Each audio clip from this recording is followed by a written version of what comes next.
What's up, you guys? It's Simon. Welcome back to my channel. So we are finally getting into a video that I have been promising for over a month. I am so very sorry about the wait, but it is finally here, my entire Procreate process video. So before we get into the speed paint and therefore the step-by-step process of how I create my illustrations, I wanted to go through my brushes very quickly just so you can see in real time how they work and why I like to use them. So this first one is Thick Pencil that I got from Gumroad from Fauna.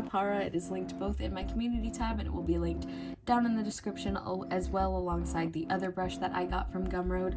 I really like this for both sketching and line art and occasionally blending as well because it does have several things that I like about it, that being number one, the amount of like taper that it has at the end. It creates a very nice point, so if I'm looking for variation in line width, that is really helpful.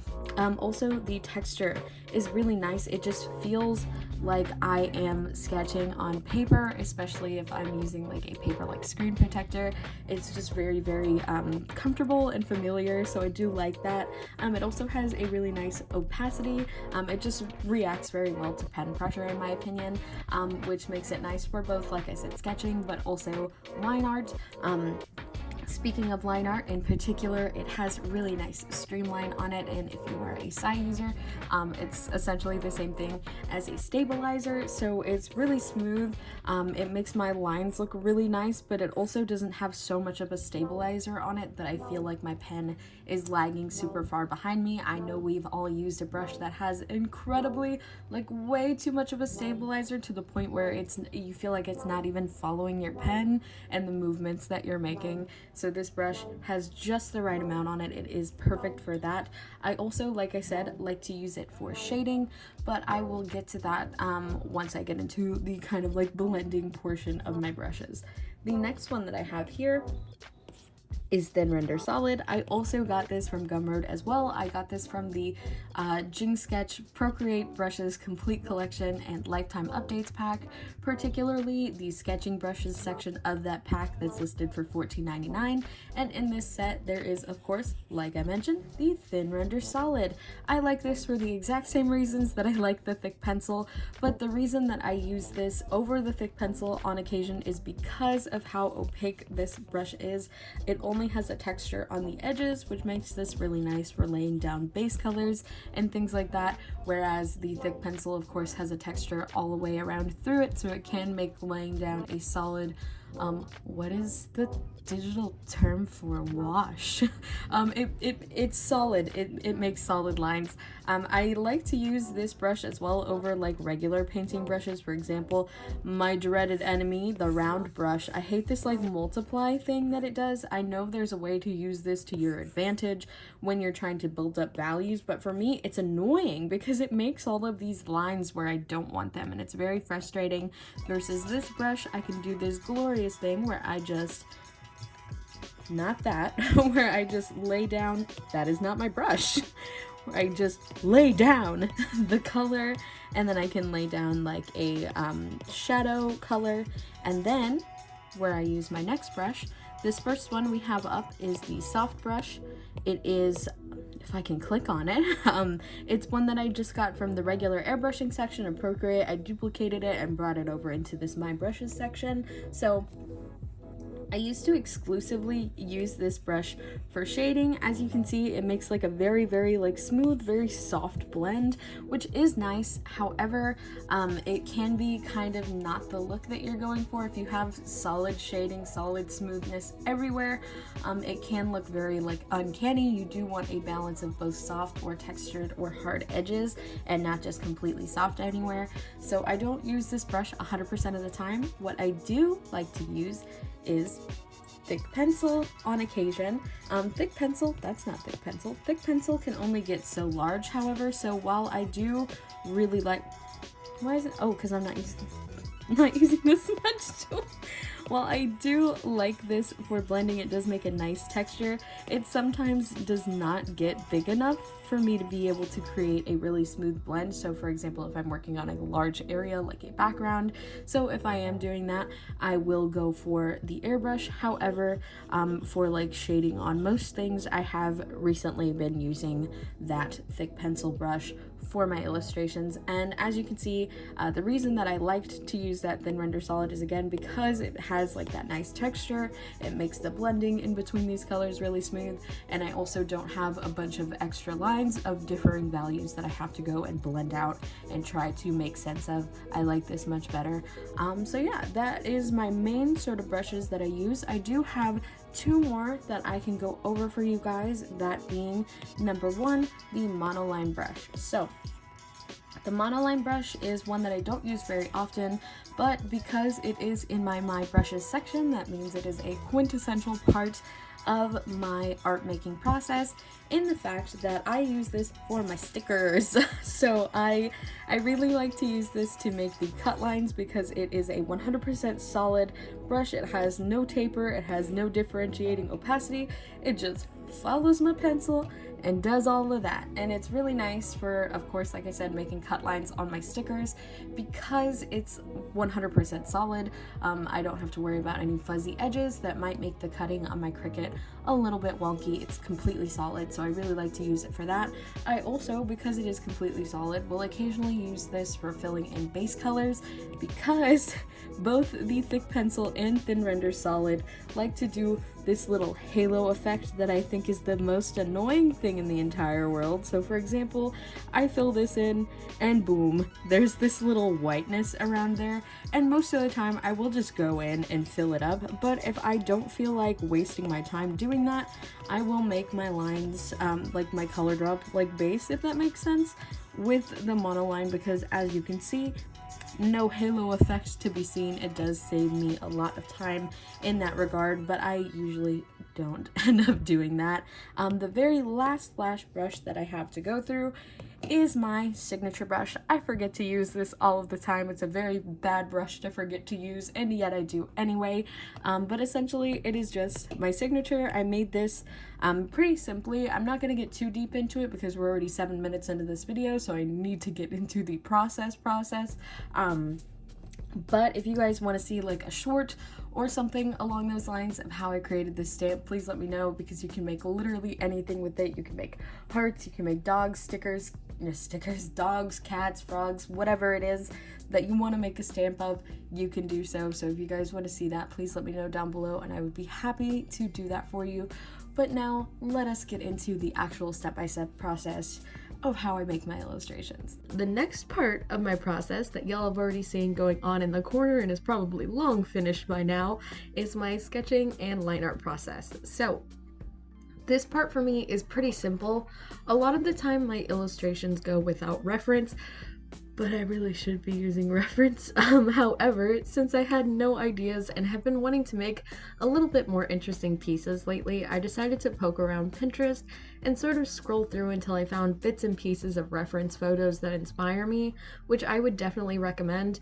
I know when you think reference photo, a lot of people think like, oh, I took the original and then I recreated that in my style, and while that is totally okay and fun to do, if you're looking to, you know, make something that is a little more unique, because I'm sure a lot of people like Pinterest, so many people use Pinterest, I'm sure a lot of other artists have seen that same reference photo and recreated that same reference photo.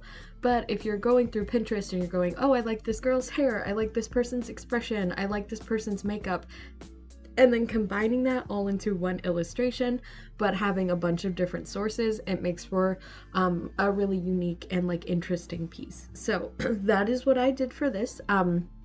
As you guys might have seen, the sketch changed quite a bit. At first, I'd wanted to draw this girl with sort of like leaves coming off of her face, like eyeliner, but I wasn't really feeling the look because, again, at this point, I wasn't really looking at references, and I didn't really think I'd be able to find quite the reference anyway for what was going on in my head. And since I wasn't really feeling it, I sort of like started changing it a little bit. This is when I started looking at references, and it sort of evolved into this like elven girl with pigtails, and then finally to this short-haired chick with that huge sweater. The expression also changed many times. In this in this stage, I'm kind of usually starting from one idea and then just working and changing things until I get to something that I think looks relatively interesting, even if it has nothing to do with what I'd originally had in mind, especially in this case. Then once I'm happy with the sketch, I do this thing that I personally like to call a second sketch, but what is technically speaking line art. The reason I prefer to call it a second sketch is because I've only really recently started leaning more heavily towards line art, and the idea of line art automatically stresses me out. Back in my early Instagram days, I'd just sketch something, set that sketch to multiply, make a new layer underneath, put the the base colors in shading, and then merge those two layers together and blend them all on the same layer. And now the idea of that is terrifying to me because I'm so scared of losing my original sketch. And although it is something that I want to get back into because I love the sort of like painterly look, it's not something I've really been doing for the past year or so. And since this video is my Procreate process that you guys have seen, I didn't want to try out a completely new painting technique. I wanted to keep things true to how I actually paint things. So yeah, after the second sketch, wink, is complete, I go underneath and I start adding the base color for the skin. I also set this sketch layer to multiply because although I'm not going to be blending the two together, having it set to multiply means that I'm allowed to use darker colors on the base and pick colors from the line art to help with the shading, if that makes sense. So for example, if I sketch in pink, which is something that I often do because pink is close to red, and red is usually generally very good for blending in skin because our blood is red. You know, it's a tone that comes out in the skin very frequently. So if I sketch in pink, for example, and then I go underneath and I want to paint somebody with darker skin, for example, if I have a pink sketch, it's not going to look good with brown underneath it. It's going to be totally blown out, and you can't really get good values if your darkest values are pink. Does that make sense? So I set that to multiply, and then that automatically, you know, you guys know what multiply does. It makes it darker, it makes it fit a little bit nicer. So that is why I set it to multiply, even though I'm not going to be blending it on the same layer. Anyways, once I have the base color set for the skin, I make a little swatch off to the side so that I can color pick it later when I'm doing the blending, and I start selecting my shadow and my highlight tones. If you're interested in how I pick my colors for that, you can check out either my skin or my hair tutorial, as I explain it quite a bit in those videos. In fact, probably way too in-depth in those videos. And then once I have all of my colors selected and swatched, I'll set the skin to alpha lock and I will begin painting.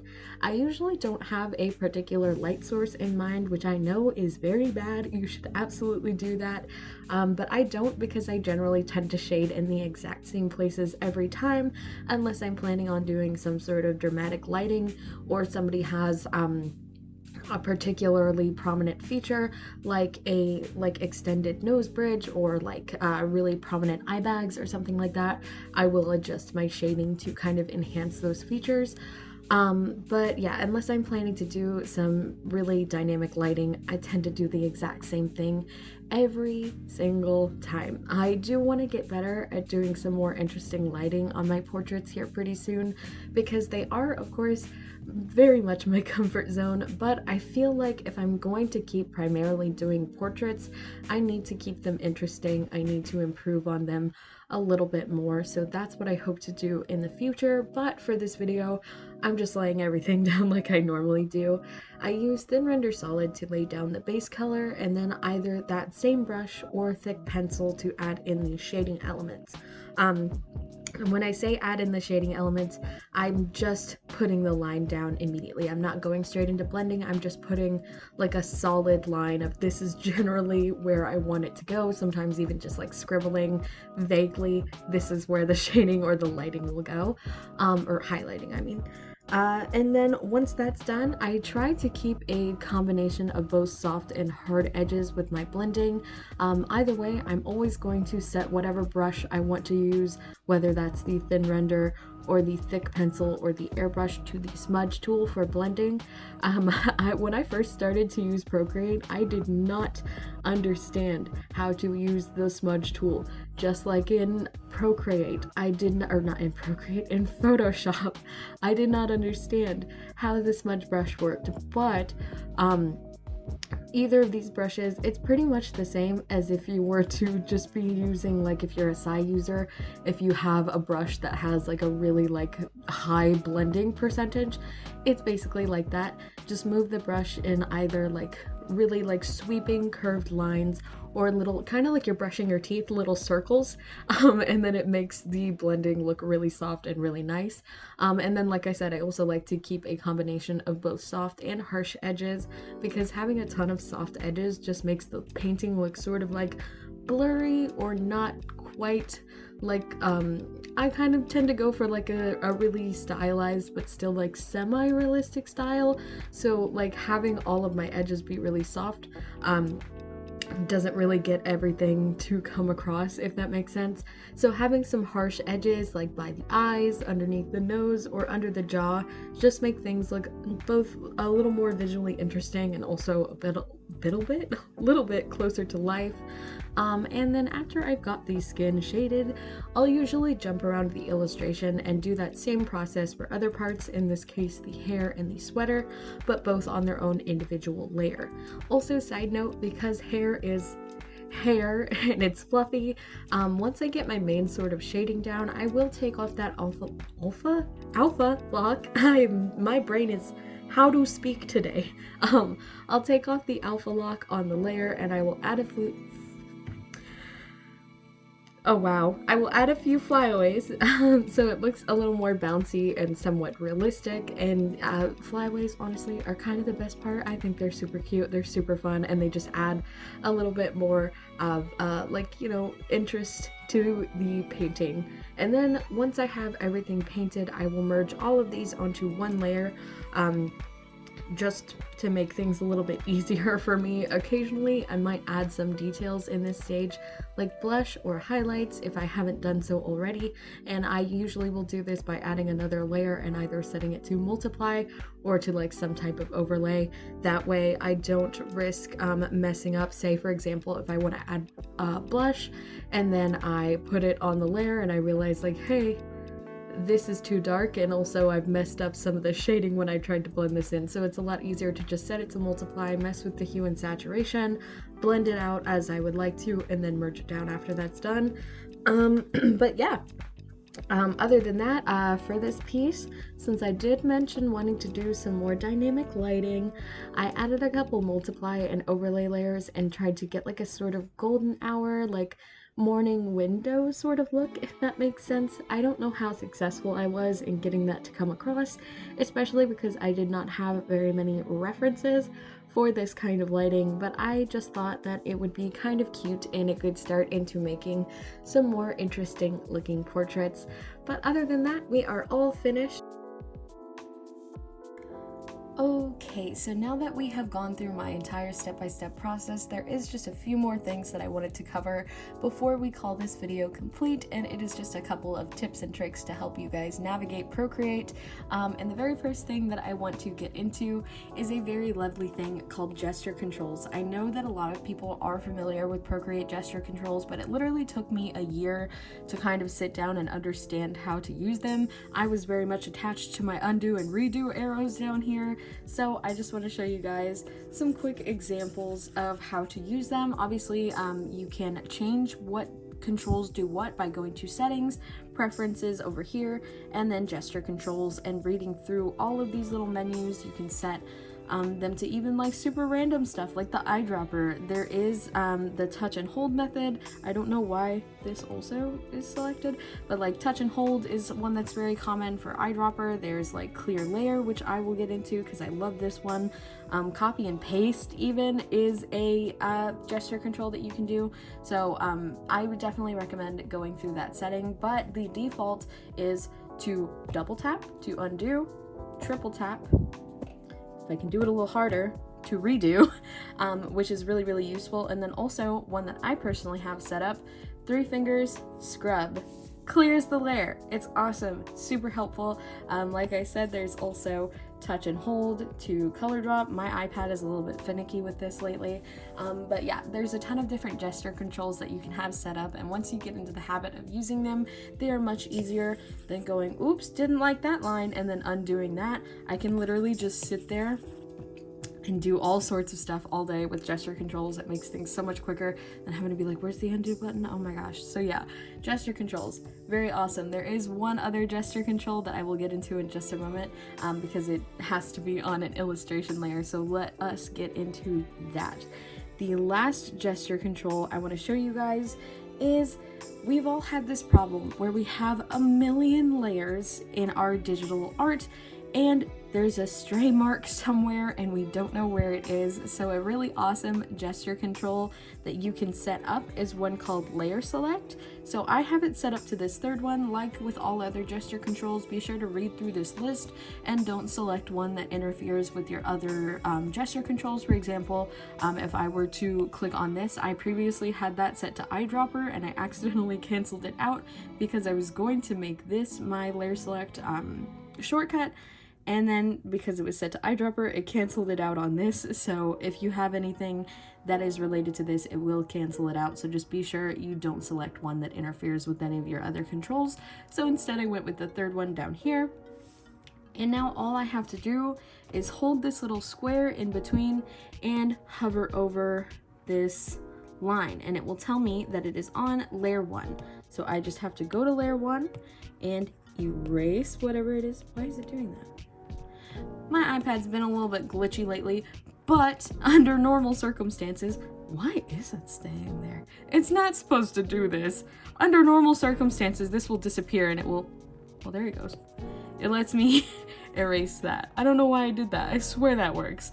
But yeah, so I could do it for another one, for example, and see if that will make it work. So it tells me the frog is layer 10, so go to layer 10, and what I would do is delete the frog if I didn't, but as you can see, he has a little lock on him. So let me run you guys through a little scenario.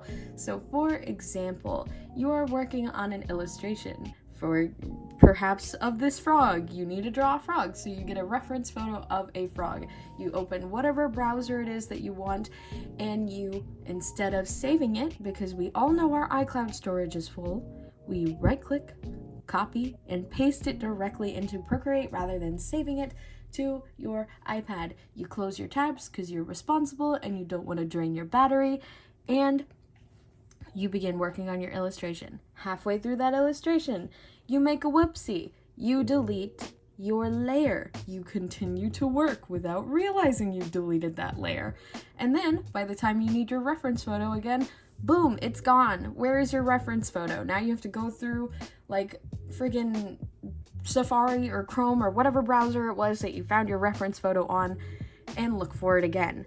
No, now all you have to do is swipe to the left, click lock. I've already done it on this layer, so I will do it on this one instead. And now you cannot delete that layer. It will give you this big pop-up that's like, hey dummy, it's locked. You can still unlock it if you so choose to want to delete it if you no longer need it or anything like that, but now you no longer have to worry about pulling a big stupid and accidentally deleting your reference photo or whatever layer you deem is incredibly important to your process. I say this because I have done this one too many times. So yeah, that is locking your layer, and that is also my last little tip. As far as gesture controls and Procreate tricks, I guess, goes, that is officially my full entire Procreate process. I hope this video wasn't too long. I know it's really hard for me to explain things similar to when I'm doing tutorials. I like to ramble very, very much, but I hope you guys enjoyed it. Nonetheless, if you did, please don't forget to subscribe. Don't forget to subscribe if you haven't already, because clearly I make very quality content. If you enjoyed though, again, please do not forget to subscribe. It is like very, very important. It means so much to me to see that you guys want to have me create more chaotic content on this here channel. If you did like it enough to subscribe, maybe also consider checking out the Patreon, where you can get a shout out alongside awesome people like Elise Thompson, Duran, Mandy, Schleeps, Created by Twins, and Kruhi. These guys are literally the best, and thank you guys so much for continuing to support me every single month. Speaking of Patreon, actually, this is also a very messy version. In fact, this over here is the complete version of one of the Patreon rewards for last month that is now up on my Etsy. But if you are interested in early access to May's rewards, you can check that out in the Patreon. It'll be linked down in the description alongside all my other social media. You can also find like digital downloads and physical rewards like prints and stickers. So yeah, I love you guys so much. I'm sorry this video was so chaotic. If there's anything else you guys want to see me do, please feel free to link it down below in the description. I love you guys so much, and I'll see y'all in the next one. Bye.